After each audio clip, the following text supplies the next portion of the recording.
Jaya Radha Madhava Kunja Bihari.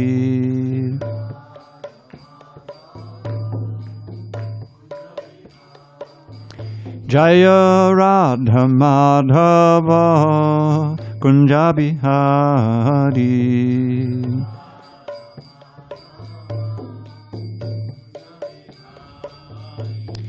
Gopi Jana Vallabha Girivaradhari.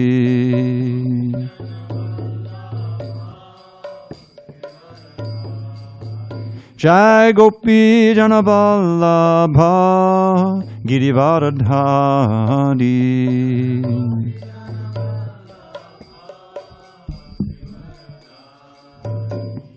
Yashodanandana Bhajana Ranjana. Yashodanandana Bhajana Ranjana. Jamuna Tiravanachari. Yamuna Tiravanachari. Jaya Radha Madhava Kunja Bihari.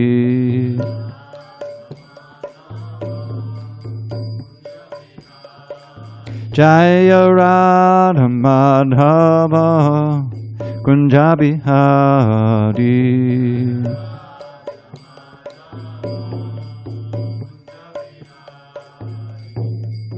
Hare Krishna, Hare Krishna, Krishna Krishna, Hare Hare, Hare Rama, Hare Rama, Rama Rama, Hare Hare. Krishna Krishna, Hare Hare. Rama Rama. Hare Krishna, Krishna Krishna, Hare Hare, Hare Rama, Rama Rama, Hare Hare. Hare Krishna, Krishna Krishna, Hare Hare Rama, Rama Rama, Hare Hare. Hare Krishna, Krishna Krishna, Hare Hare, Hare Rama, Rama Rama, Hare Hare. Hare Krishna,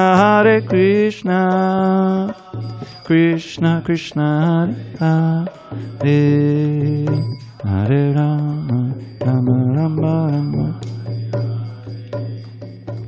Jaya Radha Madhava Kunja Bihari.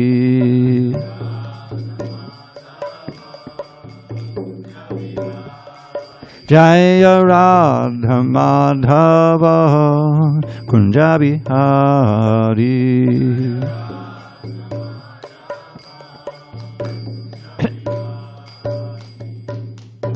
Jai Mr. Pad Paramahansa, Kuruksetra Ashtotar to the Srimad Divine Grace, Srila A.C. Bhakti-Vedanta Swami Prabhupada ki Jai. ISKCON BBT Founder Acharya Srila Prabhupada ki Jai. Jai Om Vishnupad Paramahansa, Kuruksetra Ashtotar to the Srimad Divine Grace, Srila Bhakti Siddhanta Saraswati Thakur ki Jai. Ananta Koti Vaishnavinda ki Jai. Namacharya Srila Haridas Thakur ki Jai. Srimad Bhagavad Gita ki Jai, Samaveda Bhaktivinoda ki Jai. All glories to the assembled devotees. All glories to the assembled devotees. All glories to the assembled devotees. All glory to Shri Guru and Gauranga. Okay, we'll be on page 27 today, right before Mambi part of the Vipashritya. Page 27. Om Namo Bhagavate Vasudevaya. Om Namo Bhagavate Vasudevaya. Om Namo Bhagavate Vasudevaya.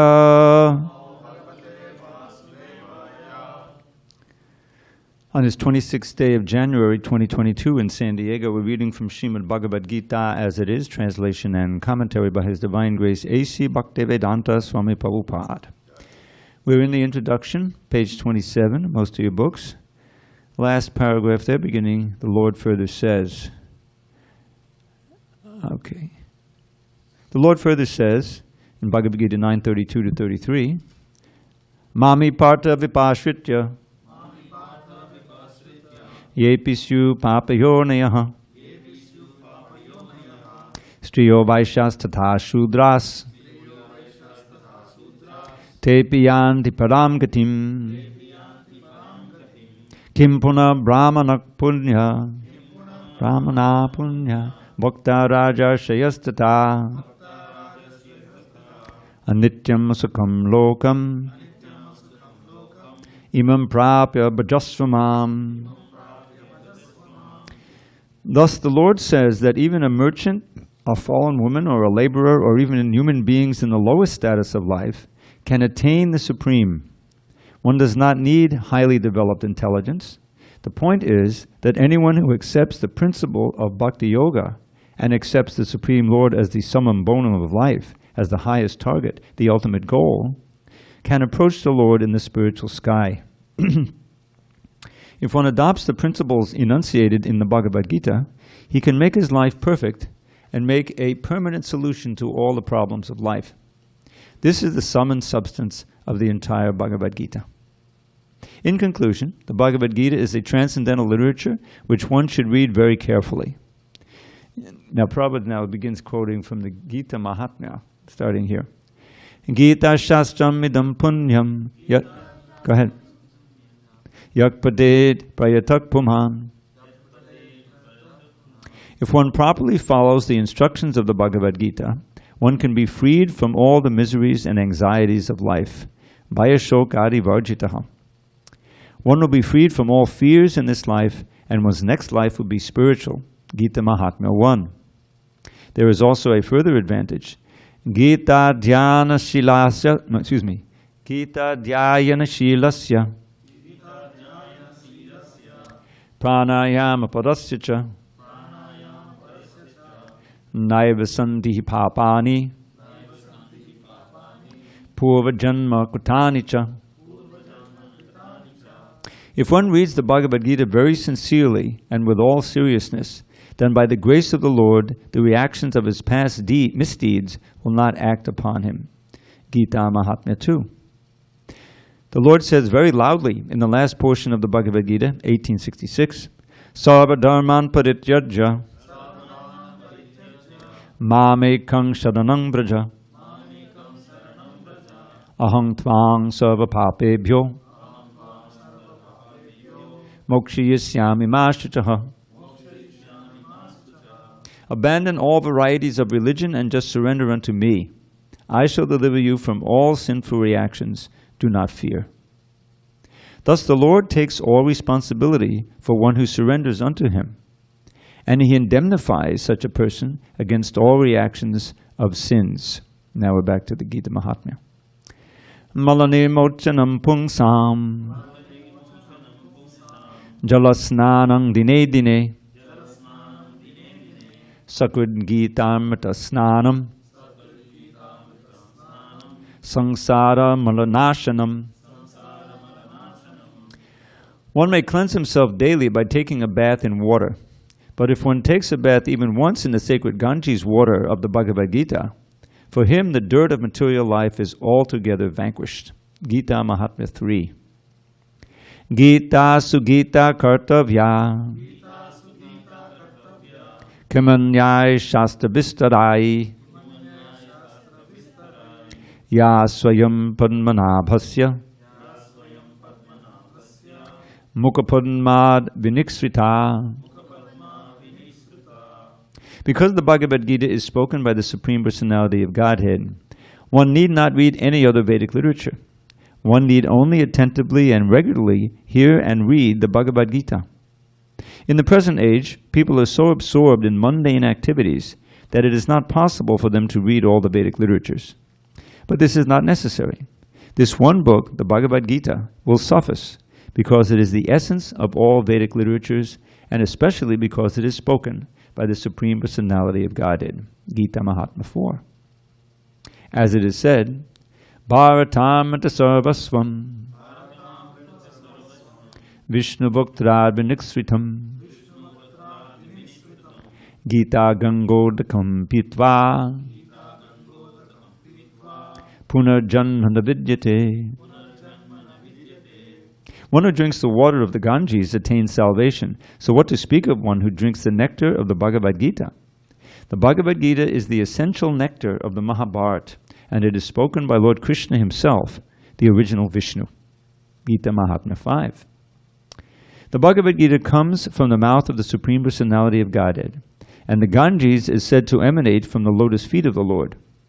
Of course, there is no difference between the mouth and the feet of the Supreme Lord, but from an impartial study we can appreciate that the Bhagavad Gita is even more important than the water of the Ganges. Sarvopanishado gavo dogda gopalanandanaha parto vatsa sudhir bhokta dugdham gita-amritam mahat.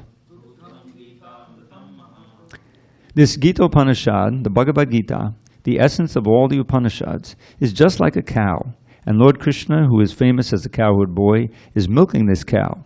Arjuna is just like a calf, and learned scholars and pure devotees are to drink the nectarian milk of the Bhagavad Gita.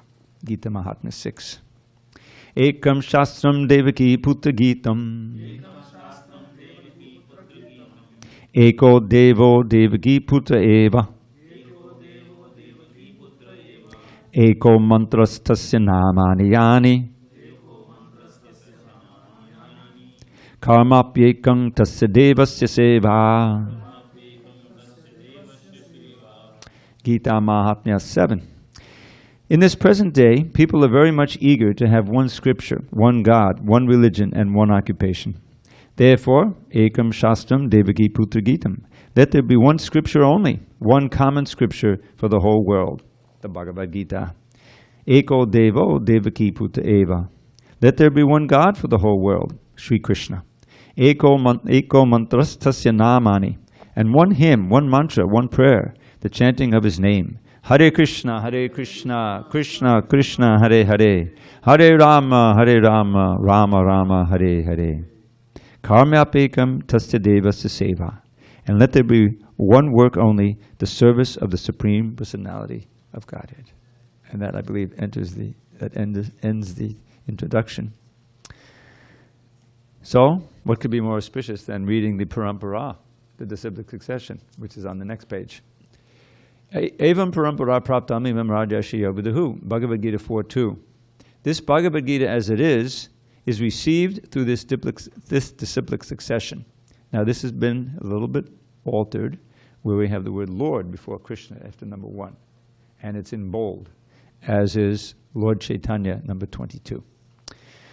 So number 1, Lord Krishna, Brahma, Narada, Vyas, Madhva, Padmanabha, Nihari, Madhava, Akshobhya, Jayatirtha, Jnana Sindhu, Dayanidhi, Vidyanidhi, Rajendra, Jayadharma, Purushottama, Brahmanya Tirtha, Vyas Tirtha, Lakshmipati, Madhavendra Puri, Ishvara Puri, Nityananda Advaita, Lord Chaitanya, Rupa, Swarup, and Sanatan, Raghunath and Jiva, Krishnadas, Narottam, Vishwanath, Baladev, Jagannath, Bhaktivinoda, Gaurkishore, Bhaktisiddhanta Saraswati, and A.C. Bhaktivedanta Swami Prabhupada. Haribo. So now we'll continue with the first verse. Beginning chapter 1 of the Bhagavad Gita, as it is entitled, Observing the Armies on the Battlefield of Kuruksetra. Text number 1. Dhritarashtra Vacha. We're on page 31. Dharmakshetre Kurukshetre Samaveta Yuyutsavaha Mamaka Pandavaschaiva Kimakurvata Sanjaya. Dhritarashtra Vacha. Dharmakshetre Kurukshetre. Samaveta Yuyutsavaha. Mamaka Pandavaschaiva. Kimakurvata Sanjaya. Dhritarashtra Vacha. Dharmakshetre Kurukshetre. Samaveta Yuyutsavaha.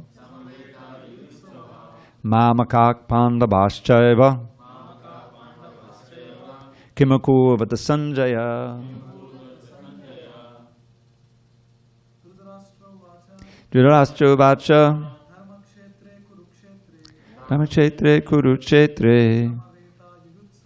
Samaveta Yuyutsavaha. Mamakak Pandavaschaiva. Kimakurvata Sanjaya. Dhritarashtra Vacha.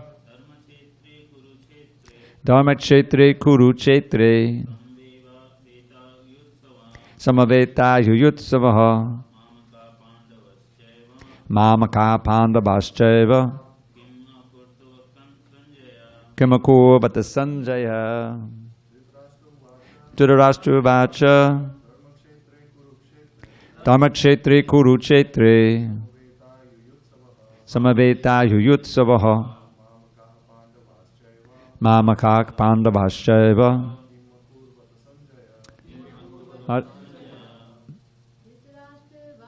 Dhritarashtra Vacha. Dharmakshetre Kurukshetre. Samaveta Yuyutsavaha.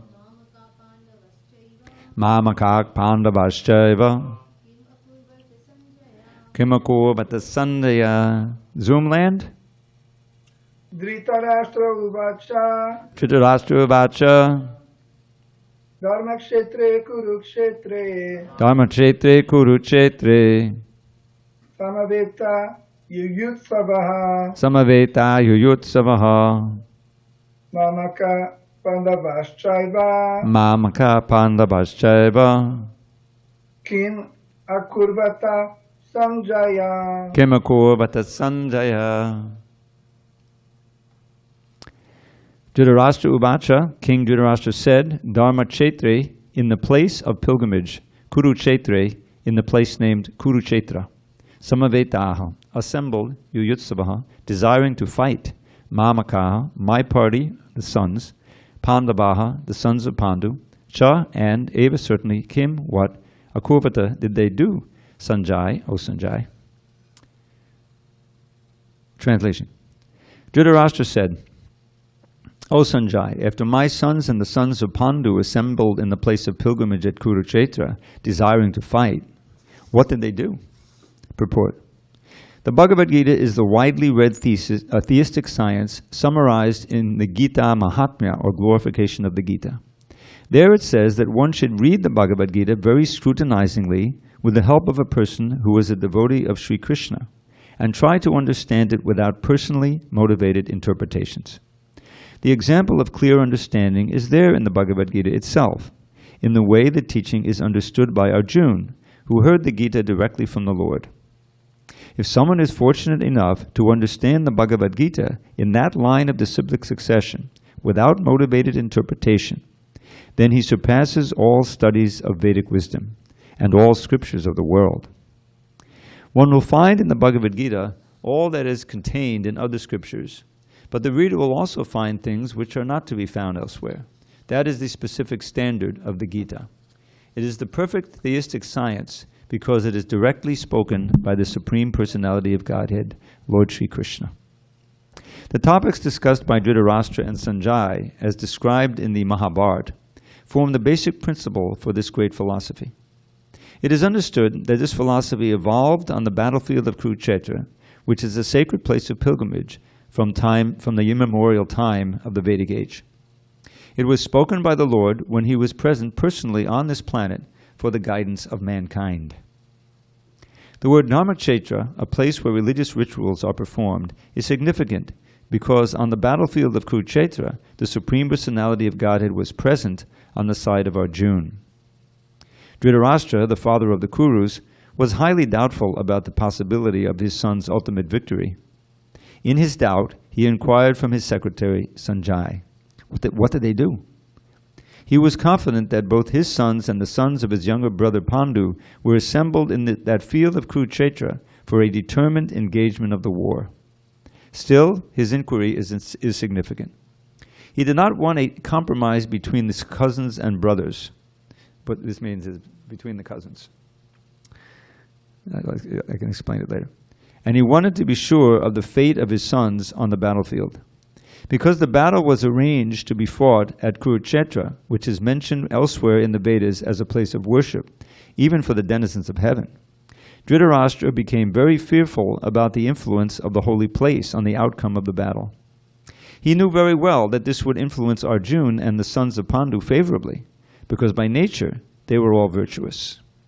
Sanjay was a student of Vyas, and therefore by the mercy of Vyas, Sanjay was able to envision the battlefield of Kuruksetra even while he was in the room of Dhritarashtra. And so Dhritarashtra asked him about the situation on the battlefield.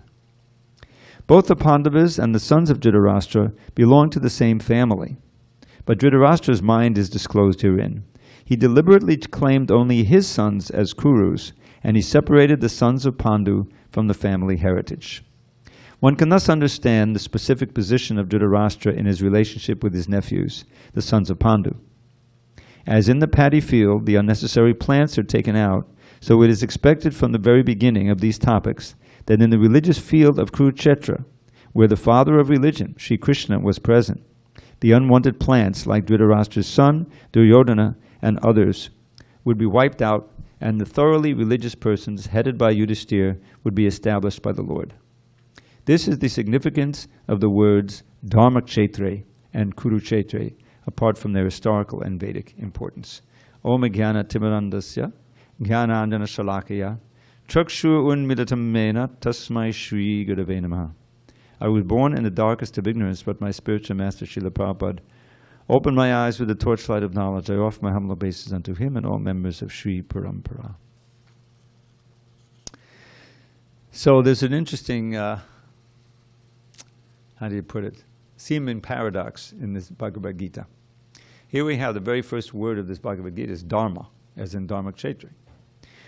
And in the 4th chapter, Krishna famously says, Yada yadahi dharmasya glana bhavati bharata abhyutanam dharmasya tadalmanam sujamyaham. That whenever and wherever there's the discrepancy arise in the performance of Dharma in human society, at that time I admit myself. Why? Paratanaya sadhunam, vinashaya sadhushkutam, dharma sangstarpanataya sambhavami yuge. In order to protect the devotees, to annihilate the demons, and reestablish actual Dharma in this world, I come again and again, yuga after yuga. So, from all of this, we understand, okay, this book is about Dharma. And the critical verse in the 2nd chapter where Arjuna surrenders to Krishna as a disciple rather than speaking as a friend, no more arguing, I'm your disciple, please instruct me. In that very verse, he says, Dharma samura cheta. I'm bewildered, my mind is bewildered about what real Dharma is. So please enlighten me. What's the right thing for me to do at this time?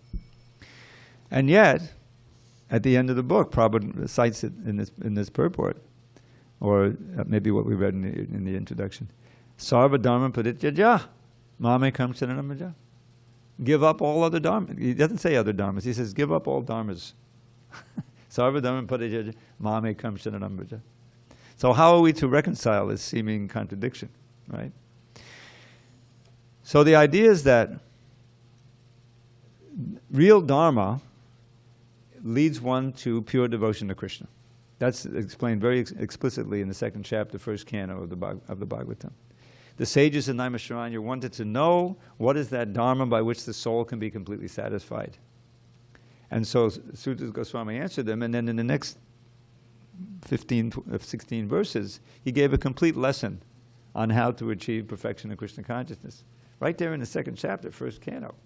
It was almost as if, all right, these Kali Yuga guys, they'll never get through the 18,000 verses, so I'm going to give them the complete lesson right there. And Prabhupada would quote those verses so much, we made a book out of them called Dharma, the Way of Transcendence.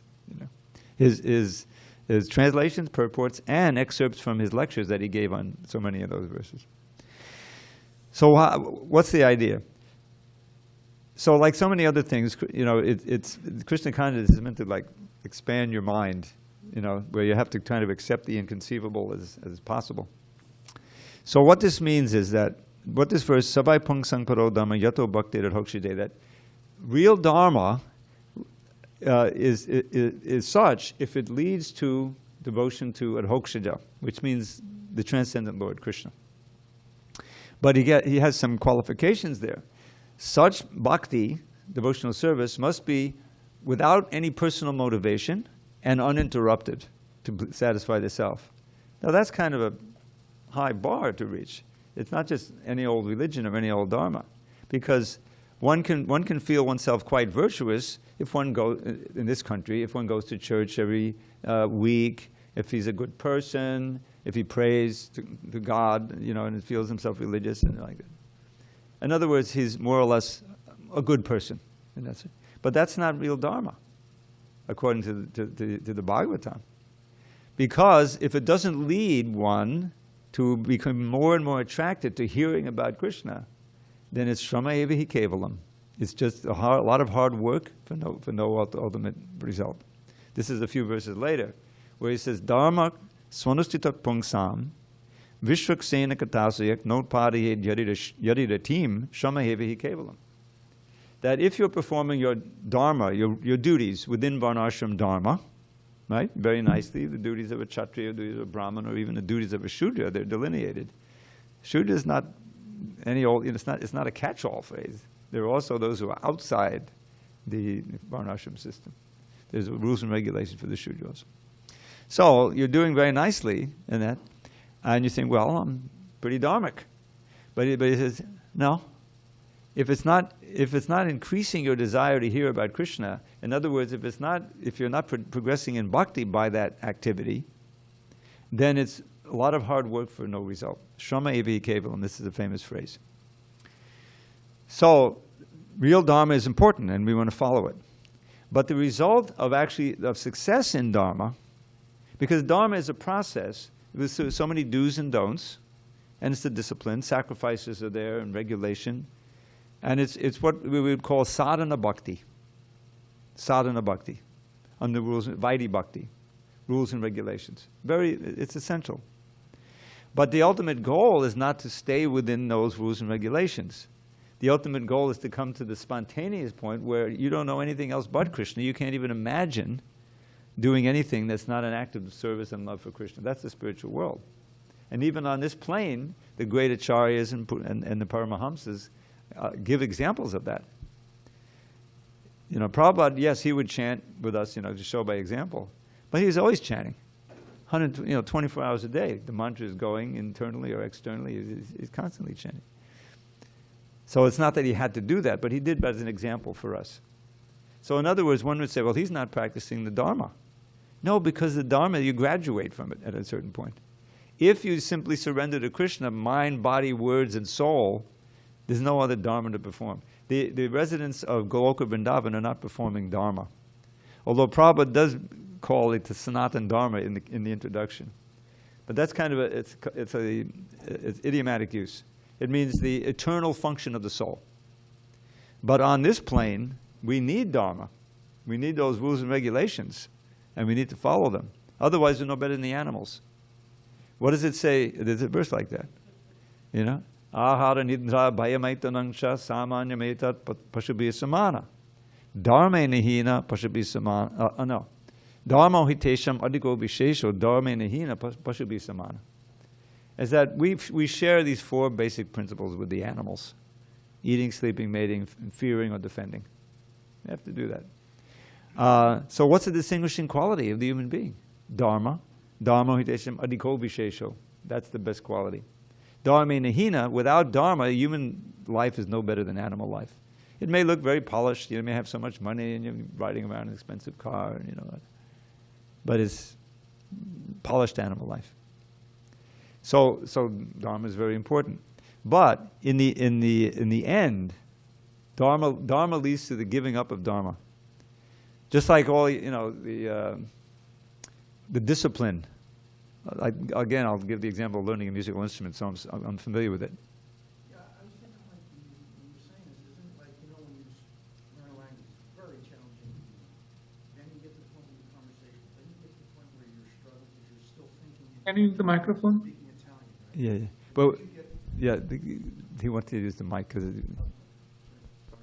Go ahead. And then you get to the part where you're thinking in Italian. And then all of a sudden you're just normally talking in that language. Right. And You don't have to this practice seems like this. anymore You're to not practicing. You are in the beginning. You have to learn it. Right. And to get better at it and to advance. But then all of a sudden, without any real thought, you just are doing it. Yeah. Like totally naturally.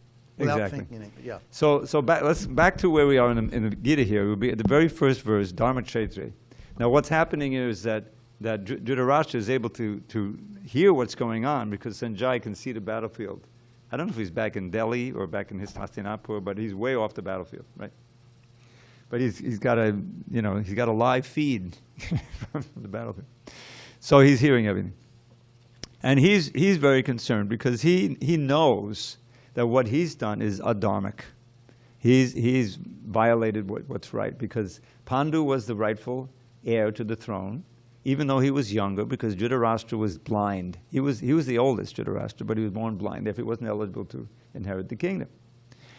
So Pandu was the rightful heir, but he died, and therefore Dhritarashtra took over the kingdom temporarily, supposedly. And Pandu's sons, they were just children at the time, and when they grew up, it was understood they were supposed to inherit the kingdom.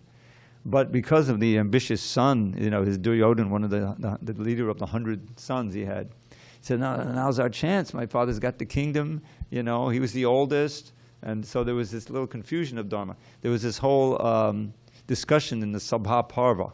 I happen to have worked on that. The BBT at one point was going to publish the Mahabharata. Vidyanatha Maharaj was translated. He translated 2 Parvas, the Adi Parva and the Sabha Parva. Sabha means the assembly hall.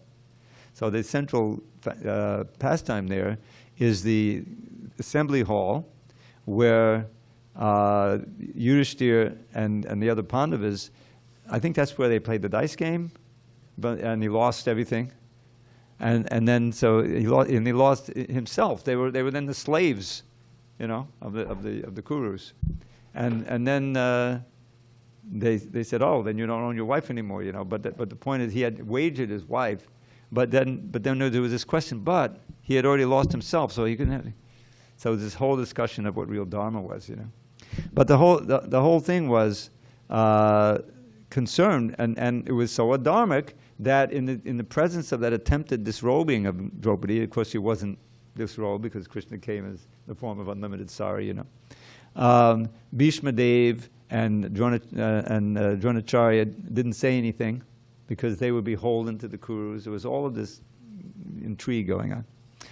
So the last thing that Dhritarashtra wants is for Dharma to prevail. But here you have they're on Dharma Kshetra, and Dharma personified. Krishna is on the other side, so he's not very optimistic about the result. The whole thing is very foreboding for him. And as we'll see in this first chapter, the blowing of the conch shells, the whole thing is very indicative that they're going to lose. All right, let's go on. Text 2. Sanjaya vacha drishtva tu pandavani kam vyudham duryodhanastada acharyam upasangamya Raja vachanam abravit. Sanjay said, O king, after looking over the army arranged in military formation by the sons of Pandu, King Duryodhana went to his teacher and spoke the following words. Purport.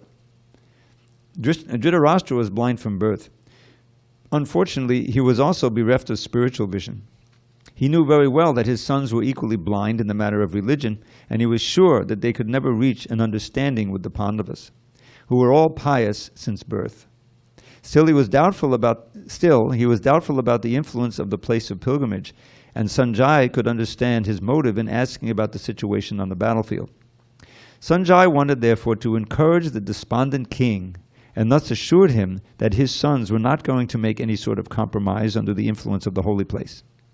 Sanjaya therefore informed the king that his son Duryodhana, after seeing the military force of the Pandavas, at once went to the commander-in-chief Dronacharya to inform him of the real position. Although Duryodhana is mentioned as the king, he still had to go to the commander on account of the seriousness of the situation. He was therefore quite fit to be a politician, but Duryodhana's diplomatic veneer could not disguise the fear he felt when he saw the military arrangement of the Pandavas. So this is all setting this dramatic scene, you know, these two armies facing off each other, and there's this no man's land between. And Arjun, before the fight is about to take place. He said, well, and Krishna is in the role of the charioteer, which in itself is amazing. He takes the role of his servant of his servant, you know. Very dramatic. And so this Duryodhana wants to get encouragement from his commander-in-chief Dronacharya. And, you know, he's hoping against hope that there's some way he can win the battle, but it's not going to be good. All right, let's read a few more.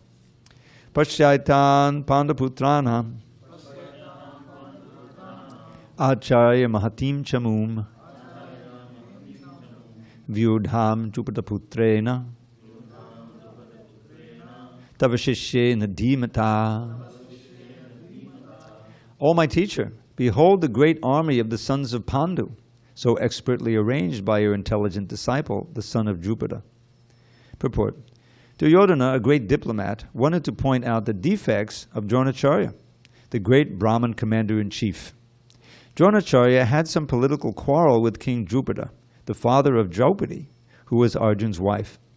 As a result of this quarrel, Jupiter performed a great sacrifice by which he received the benediction of having a son who would be able to kill Dronacharya. Dronacharya knew this perfectly well, and yet, as a liberal Brahmin, he did not hesitate to impart all his military secrets when the son of Jupiter, Drishtadyumna, was entrusted to him for military education. Now, on the battlefield of Kuruksetra, Drishtadyumna took the side of the Pandavas, and it was he who arranged for their military phalanx. No, he did not arrange for the military phalanx. He arranged the military phalanx. We took out that for. It's confusing. He arranged their military phalanx after having learned the art from Dronacharya. Duryodhana pointed out this mistake of Dronacharya's so that he might be alert and uncompromising in the fighting. By this he wanted to point out also that he should not be similarly lenient in battle against the Pandavas, who were also Dronacharya's affectionate students. Arjuna especially was his most affectionate and brilliant student. Duryodhana also warned that such leniency in the fight would lead to defeat.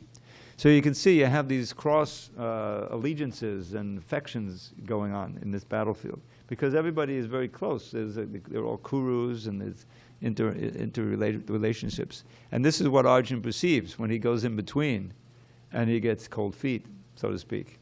Because there's his beloved teacher, his beloved grandfather who took the role of the grandfather, Bhishma Dev. And the last thing in the world he wants to do is kill them.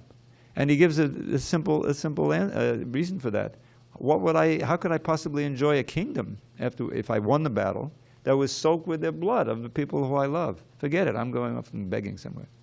But, you know, on the other side, Krishna's, you know, his best friend, he knows he wants to fight, so he's torn completely. And that's, his paralysis is like the existential situation that's solved by the Bhagavad Gita, ultimately. Atra Shura Maheshwasa Bhimarjana Samayudi Yuyudhano Varatascha Drupadascha Maharataha. Here in this army are many heroic bowmen equal in fighting to Bhima and Arjuna, great fighters like Yuyudhan, Virata, and Drupada. Purport. Even though Drishtadyumna was not a very important obstacle in the face of Dronacharya's very great power in the military art, there were many others who were causes of fear. They were mentioned by Duryodhana as great stumbling blocks on the path of victory because each and every one of them was as formidable as Bhima and Arjuna. He knew the strength of Bhima and Arjuna, and thus he compared the others with them. Okay, going on. Drishtaketus Chekitana Kashi Rajascha Viryavan, Purujit Kunti Bhojascha, Shaibhyascha Nadapungabaha. There were also great heroic, powerful fighters like Drishtaketu, Chaitanya, Kashiraj, Purujit, Kunti Bhoja, and Shaibhya.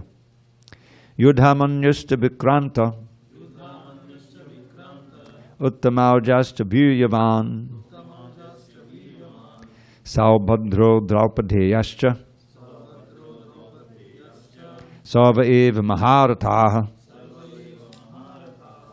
There are the mighty Yudhamanyu, the very powerful Uttamauja, the son of Subhadra and the sons of Draupadi. All these warriors are great chariot fighters. Asmakam tu vishistaye, Tan bodha dvijotamaha, Nayaka mama sainyasya, Sangyartang tan bhavimite. But for your information, O best of the Brahmins, let me tell you about the captains who are especially qualified to lead my military force. Bhavan, so of course you're first and foremost. Bhavan, Bhavan Bhishmascha Karnascha, Kripascha Samatinjayaha, Ashwatthama Vikarnascha, Saumadattis Tathayavacha. There are personalities like, actually this is your good self. You see the synonym? There are personalities like your good self, Bhishma, Karna, Kripa, Ashwatthama, Vikarna, and the son of Somadatta called Bhurishrava, who are always victorious in battle. Purport. Duryodhana mentions the exceptional heroes in the battle, all of whom are ever victorious. Vikarna is the brother of Duryodhana. Ashwatthama is the son of Dronacharya, and Saumadatti, or Bhurishrava, is the son of the king of the Bahlikas. Karna is the half-brother of Arjuna, as he was born of Kunti before her marriage with King Pandu. Kripacharya's twin sister married Dronacharya. Karna was born with armor on. Where do you find that? Anyway, he was said to be even more powerful than Arjuna. Anyecha bahava shura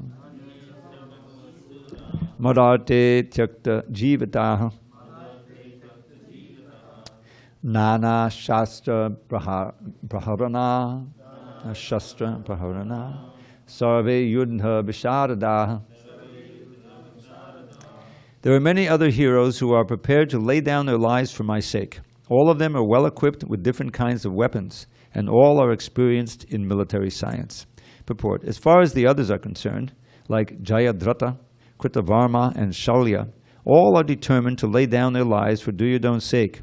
In other words, it is already concluded that all of them would die in the battle of Kuruksetra for joining the party of the sinful Duryodhana. Duryodhana was, of course, confident of his victory on account of the above-mentioned combined strength of his friends. Aparyaptam tadasmakam balam bhishma virakshitam paryaptam tvidam etesham balam bhima virakshitam. Our strength is immeasurable, and we are perfectly protected by grandfather Bhishma, whereas the strength of the Pandavas, carefully protected by Bhima, is limited. Purport. Herein, an estimation of comparative strength is made by Duryodhana. He thinks that the strength of his armed forces is immeasurable, being specifically protected by the most experienced general, grandfather Bhishma.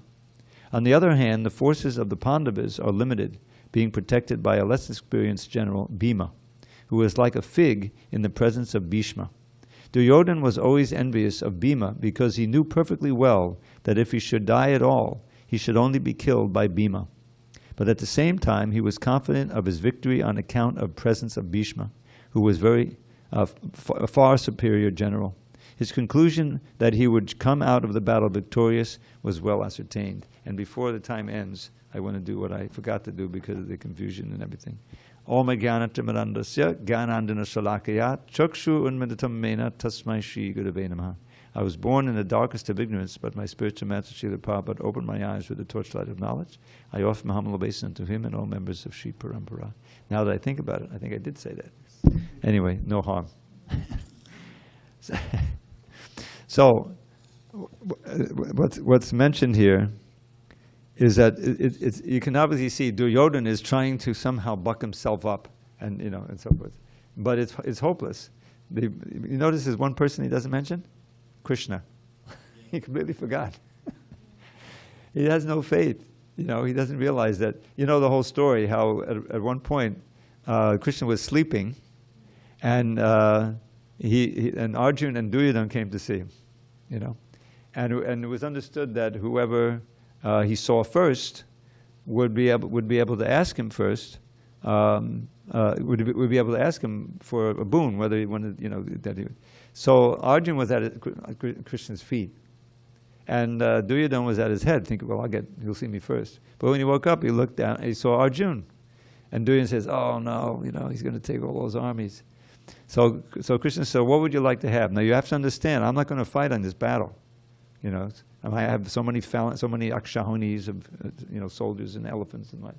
So one of you can take those, and the other. So since I saw Arjuna first, he gets first dibs. So Duryodhana was saying, "Oh, I'm finished." And then Arjuna, he said, "Well, I don't want your army. I just want you." And Duryodhana says, "Oh, great! I'll get those armies." Because he had no faith in Krishna. So he's not. So that's why he's not mentioning him. Krishna is just one person. The supreme person. So it was ultimate foolishness. The whole thing was foreordained that he would lose the battle. But Arjuna didn't know that, and no one else knew it. Krishna knew it, of course. Okay, maybe one more. Text 11. Ayaneshu te sarveshu yata bhagamavastitaha bhishmameva virakshantu bhavantak sarvaevahi. All of you must now give full support to Grandfather Bhishma as you stand at your respective strategic points of entrance into the phalanx of the army. Purport. Duryodhana, after praising the prowess of Bhishma, further considered that others might think that they had been considered less important. So in his usual diplomatic way, he tried to adjust the situation in the above words. He emphasized that Bhishma Dev was undoubtedly the greatest hero, but he was an old man, so everyone must especially think of his protection from all sides. He might become engaged in the fight, and the enemy might take advantage of his full engagement on one side. Therefore, it was important that other heroes not leave their strategic positions and allow the enemy to break the phalanx. Duryodhana clearly felt that the victory of the Kurus depended on the presence of Bhishma Dev. He was confident of the full support of Bhishma Dev and Dronacharya in the battle because he well knew that they did not even speak a word when Arjuna's wife Draupadi, in her helpless condition, had appealed to them for justice while it was attempted to force her to be naked in the presence of all the great generals in the assembly. There's an editing thing going to happen there. Although he knew that the two generals had some sort of affection for the Pandavas, he hoped that these generals would now completely give it up as they had done during the gambling performances. Okay, we have time for one more. Tasya sanjanayan harsham kuru vridha pitamaha singhanadam vinadyochai shankam dadmau patapavan. Then Bhishma, the great valiant grandsire of the Kuru dynasty, the grandfather of the fighters, blew his conch shell very loudly, making a sound like the roar of a lion, giving Duryodhana joy. Purport. The grandsire of the Kuru dynasty could understand the inner meaning of the heart of his grandson Duryodhana, and out of his natural compassion for him, he tried to cheer him by blowing his conch shell very loudly, befitting his position as a lion. Indirectly, by the symbolism of the conch shell, he informed his depressed grandson Duryodhana that he had no chance of victory in the battle, because the Supreme Lord Krishna was on the other side. But still, it was his duty to conduct the fight, and no pains would be spared in that connection. All right, one more. Tatak shankasta bhiryascha panabanaka gomakaha Sasaiva bihanyanta. Sashabdas tumulo bhavat. Notice the word tumulo, which is translated as tumultuous. Notice the English comes out of every language comes out of Sanskrit. Are you with us there, Saul? Hare Krishna. After that, the conch shells, drums, bugles, trumpets, and horns were all suddenly sounded, and the combined sound was tumultuous. Tatak Shveta. Hare Krishna. Hari Bol. Dravida Prabhu, if I may ask, did you ask for questions? No, there's not much to ask a question on. Well, we'll have questions when we gather again on Monday. Okay, we're almost out of time. We have time to read one more verse in prayer. Tatak Shveta Hara Yukte Mahati Syandane Stitao Madhavak Pandavaschaiva Divyashankao Padadmatuhu. On the other side, both Lord Krishna and Arjuna, stationed on a great chariot drawn by white horses, sounded their transcendental conch shells. Purport. In contrast with the conch shell blown by Bhishma Dev, the conch shells in the hands of Krishna and Arjuna are described as transcendental. The sounding of the transcendental conch shells indicated that there was no hope of victory for the other side, because Krishna was on the side of the Pandavas. Jayastu Pandaputranam Yesham Pakshe Janardanaha. Victory is always with persons like the sons of Pandu, because Lord Krishna is associated with them. And whenever and wherever the Lord is present, the goddess of fortune is also there, because the goddess of fortune never lives alone without her husband. Therefore, victory and fortune were awaiting Arjuna, as indicated by the transcendental sound produced by the conch shell of Vishnu, or Lord Krishna. Besides that, the chariot on which both the friends were seated had been donated by Agni, the fire god, to Arjuna. And this indicated that this chariot was capable of conquering all sides wherever it was drawn over the three worlds. Okay, so we'll resume on Monday. Thank you very much for your attention. All glories to Srila Prabhupada. Hari Hari Bol. I'm going to keep this here.